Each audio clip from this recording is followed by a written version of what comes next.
आती है तो सबसे अधिक प्रभावित गोपालपुर विधानसभा का दोबारा इलाका होता है और लोगों को कंधे पर और करीब के स्कूलों में शरण लेनी पड़ती है।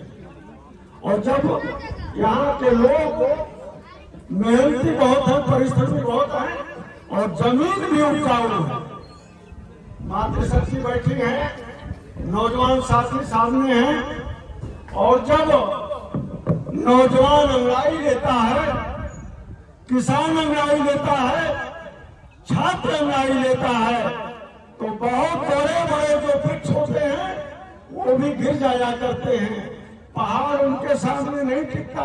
पहाड़ों से रास्ता निकाल करके धर्मेंद्र जी को आप पार्लियामेंट में आजमगढ़ का प्रतिनिधित्व देने का काम करेंगे। ऐसा आभास हो रहा है कि जो पिछली चूक हुई है उससे भी सबने सबक सीखा है, सबक लिया है।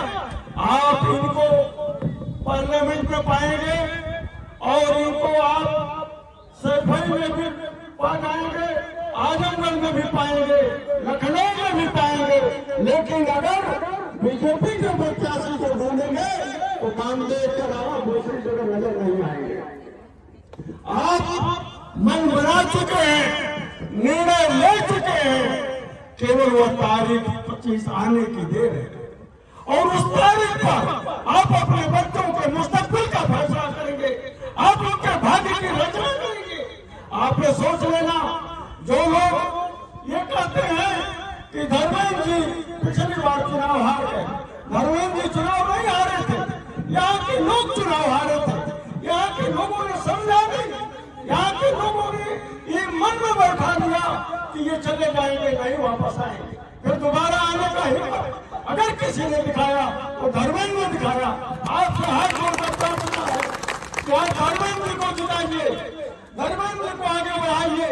ये आपके सुख और दुख में शामिल रहेंगे, आपके मुस्तकबिल का फैसला करेंगे और जब सदन में, पार्लियामेंट में आपके मुस्तकबिल का फैसला सार्थक होगा तो मैं धर्मेंद्र जी को एक विश्वास दिलाता हूँ, फिर आपको कहीं और जाने की जरूरत आने वाले समय में नहीं पड़ेगी।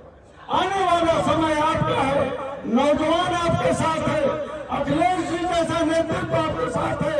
आप इसी परिवार से आते हैं जिस परिवार में पहले सदस्य माननीय मुलायम सिंह जी, जिनको बाबूजी ने अपने कैबिनेट मिनिस्टर बनाने का काम किया था और जब मुलायम सिंह जी विधानसभा में बोलते थे तो आवाज होती थी छात्र की, किसान की, नौजवान की। और नौजवान और किसान छात्र जब मिल जाते हैं तो समझ लीजिए क्या होता है। मुलायम सिंह जी बहुत ही कर्मठ, बहुत ही निष्कलंक और बहुत हिम्मती और एक एक व्यक्ति को नाम से पहचानते थे। ये उसी कुल के हैं, उसी खानदान के हैं, उसी परिवार के हैं। आपको धर्मेंद्र जैसा हीरा मिला है, इस हीरे को परखने में किसी तरह की चूक मत करिएगा।